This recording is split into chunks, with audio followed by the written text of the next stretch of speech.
கர்த்தருடைய நாமம் பரிசுத்தப்படுவதாக. இந்த காலை வேளையிலே ஒரு சிறிய தியானத்தை பார்ப்போம். நீதிமொழிகள் புஸ்தகம் 19வது அதிகாரம் 23வது வசனம். நீதிமொழிகள் 19வது அதிகாரம் 23வது வசனம்.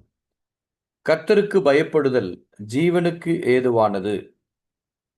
கர்த்தருக்கு பயப்படுதல் ஜீவனுக்கு ஏதுவானது. அதை அடைந்தவன் திருப்தியடைந்து நிலைத்திருப்பான். தீமை அவனை அணுகாது. கர்த்தருக்கு பயப்படுதலை குறித்து முதலாவதாக நாம் தெரிந்து கொள்ள வேண்டியது என்னவென்றால், கர்த்தருக்கு பயப்படுதல் ஜீவனுக்குரியதாய் இருக்கிறது. ஒரு கல்லூரியிலே சிறு பிள்ளைகளுக்கு பாடங்கள் சொல்லிக் கொடுக்கும் பொழுது ஏபிசிடி அதை தான் முதல்ல சொல்லிக் கொடுப்பாங்க. அப்போ நாம் முதலாவதாக கற்றுக்கொள்ள வேண்டிய ஒரு அஸ்திவாரம் பாடம் இதுதான், கர்த்தருக்கு பயப்படுதல்.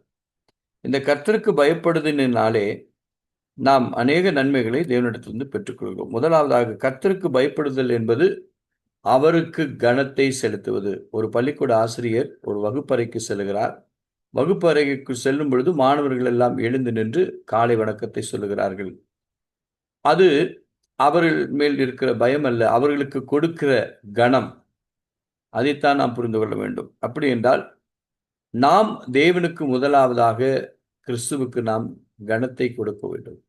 அவர் மேல் இருக்கிற கர்த்தருக்கு பயப்படுகிற பயம் நமக்குள் காணப்பட வேண்டும் என்பதைத்தான் வெளிப்படுத்துகிறது.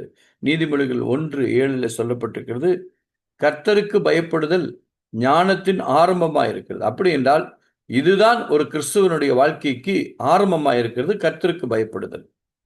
மற்றொன்று, இது நிமித்தமாக என்ன நடக்கிறது என்றால், கர்த்தருக்கு பயப்படுகிற பயம் என்று சொன்னால் கர்த்தருடைய வார்த்தைக்கு கீழ்ப்படிவது, கர்த்தருடைய வார்த்தையின்படி நடப்பது. மற்றொன்று, இயேசு கிறிஸ்துவை அறிந்து கொள்ள வேண்டும் என்றால் நமக்குள் ஒரு பயம் வேண்டும். கர்த்தருக்கு பயப்படுகிற பயம் நமக்குள் காணப்பட வேண்டும். அதுதான் அந்த பயப்படுகிறதுனாலே நமக்கு தேவன் மேலே ஒரு பயபக்தியை உண்டாக்கி நாம் பாவத்தை வெறித்து நீதியை நிறைவேற்றுகிறவர்களாய், நீதியை நேசிக்கிறவர்களாய் நாம் காணப்படுகிறோம். அதனால்தான் சங்கீதக்காரர் தாவீது இந்த கர்த்தருக்கு பயப்படுகிற பயத்தை குறித்து அநேக இடங்களிலே சொல்லியிருக்கிறார். குறிப்பாக தாவீது சொல்லுகிற காரியங்கள் கிறிஸ்துவின் மேல் இருக்கிற நம்பிக்கை குறித்தும், கிறிஸ்துவுக்காக ஆண்டவர் தேவனுக்கு பயப்பட வேண்டும் என்பதையும் அடிக்கடி இந்த வார்த்தைகளை பயன்படுத்துகிறான். ஒரு அநேக சங்கீதங்களிலே இந்த வார்த்தை இல்லாமல் இருக்கிறது, கர்த்தருக்கு பயப்படுதல், கர்த்தருக்கு பயப்படுதல் என்று. அப்படி என்றால் கர்த்தருக்கு பயப்படுகிறவர்கள் பொய் சொல்ல மாட்டார்கள், ஒன்று. இன்னொன்று, தீமையை விட்டு அவர்கள் விலகி இருப்பார்கள். சண்டை விரும்ப மாட்டார்கள், சமாதானத்தை விரும்புவர்களாய் இருப்பார்கள். தேவனுக்கு பயந்து அவருடைய கற்பனைகளை கைக்கொள்கிறவர்களாய் இருப்பார்கள்.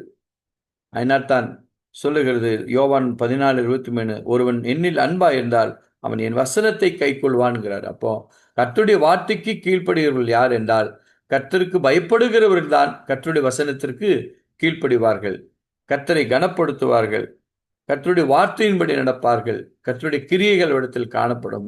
அன்பு தேவனுடைய பிள்ளைகளே, நாம் தேவனுடைய நாமத்திலே, பரிசுத்தத்திலே கர்த்தருக்கு பயந்து அவர் வழிகளில் நடக்கிறவன் எவனோ அவன் பாக்கியவான் என்று வேதம் சொல்லுகிறது. அதனாலே நாம் அடிக்கடி இந்த தேவனுக்கு பயப்படுகிற பயங்களை குறித்து சங்கீதங்களில் வாசிக்கிறோம், நீதிமொழிகளிலே, பிரசங்கியிலே வாசிக்கிறோம். இவெல்லாம் வாசிக்கிறதை பார்க்கும் பொழுது 1 தீமோத்தேயு புஸ்தகத்திலே ஒரு காரியத்தை வெளிப்படுத்துகிறதை நான் பார்க்கிறோம். 1 தீமோத்தேயு 4:8 விதமாய் சொல்லுகிறது, தேவ பக்தியை குறித்து, சரீர முயற்சி அற்ப பிரயோஜனம் உள்ளது, தேவ பக்தியானது அது ஜீவனுக்கும் இதற்கு பின்வரும் ஜீவனுக்கும் வாக்குத்தத்தம் உள்ளவைகள் எல்லாவற்றிலும் பிரயோஜனமாய் உள்ளது என்று வேதம் சொல்லுகிறதை நான் பார்க்கிறோம். பார்த்தீங்கன்னா பிரசங்கில சொல்லுகிறார், பிரசங்கி 12:13 சொல்லுகிறார், காரியத்தின் கடைத்தொகையை கேட்போமாக, தேவனுக்கு பயந்து அவர் கற்பனைகளை கைக்கொள், எல்லா மனுஷன் மேல் விழுந்த கடமையாயிருக்கிறது என்று சொல்கிறார். அப்போ கர்த்தருக்கு பயப்படுதல் நம்மேல் விழுந்த கடமை என்று பிரசங்கில சொல்லப்பட்டிருக்கிறது. அப்படி என்றால் நாம் ஆரம்பம், இதுதான் ஆரம்பம். ஒரு கிறிஸ்துவருக்கு ஒரு ஆரம்பம் என்றால் கர்த்தருக்கு பயப்படுகிற பயம். அதான் அது ஜீவனுக்கு எதுவானது. அதை அடைந்தவன் திருப்தி அடைகிறான். திருப்தி அடைந்தவன் என்ன செய்கிறான்?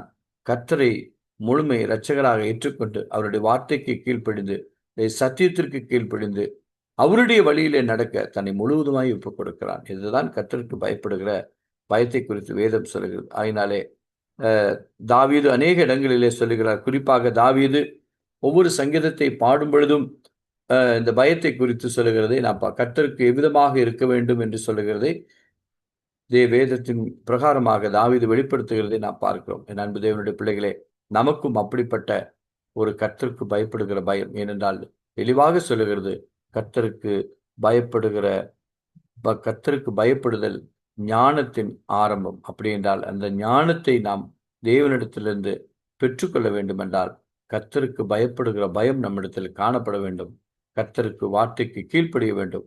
கர்த்தருடைய கற்பனைகளை கைக்கொண்டு அவருக்கு பிரியமான வழியிலே நாம் நடப்போமானால் நாம் நிச்சயமாக அந்த நன்மைகளை தேவனிடத்திலிருந்து நாம் பெற்றுக்கொள்ள முடியும். கர்த்தர் தாம் இந்த நாளை நமக்கு ஆசீர்வாதமாக்கி தருவார்கள்.